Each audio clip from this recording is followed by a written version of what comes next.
Харин тий би одоо болгонтой дарга яг наадах чи хэлээд байгаа юм аа. Энд чинь хууль захирагдаж хуулийн доор ажиллах хэрэгтэй болохоос ингээ хуулийн үйлчлэлийг хойшлуулж ажиллаж болохгүй шүү дээ.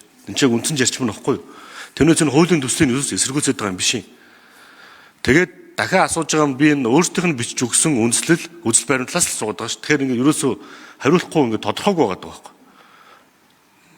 Тэгвэл одоо хэдүүлээ бүх хуулийн үйлчлэл одоо ажиллаа хийхгүй байж байгаа хуулийн заалтуудыг хойшлууллаа л дээ. Үйлчлэлийн ийм жишг тогтоож болохгүй шүү дээ. Энд чинь одоо 2 дахь боллоо шүү дээ. Оны өмнө улсын намын тухай хуулийг хэрэгжихлээс нь 14 хоногийн өмнө хойшлуулна гэж орж ирсэн. Тэгэл хүч төрөл хойшлуулсан. Одоо дахиад энийг хийж байгаа байхгүй. Энэ одоо дахиад өөр юм хуулиуд орж ирэх магадлал байх чинь айлын засгийн газраас орж ирж байгаа байхгүй. Тэгээд тэр хуулийн хугацаанд ажиллаа хийж чадаагүй хүмүүст хариуцлага тооцох асуудал ярих хэрэгтэй шүү дээ. Засгийн газрын зүгээс. Тэгэхгүй тэгээ ингээл заа энийг юус амжихгүй мөн хойшлуулчих. Энэ хуулийг анх батлахдаа бид нар бас нэг цаг хугацааг жоо харах хэрэгтэй байсан юм шиг байна.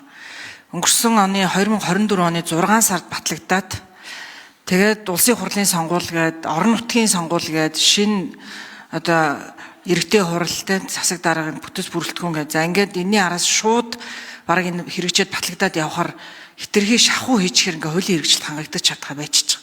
Тэр энэ хуулийг ер нь батлахдаа ялангуяа энэ улс төрийн ялангуяа сонгуультай жилийн цаглбарыг харж батлаагүйгээс үүдээд хуулийн цаглбарыг оруулаагүйгээс үүдээд ийм нөхцөл байдал үүсчих шиг боллоо.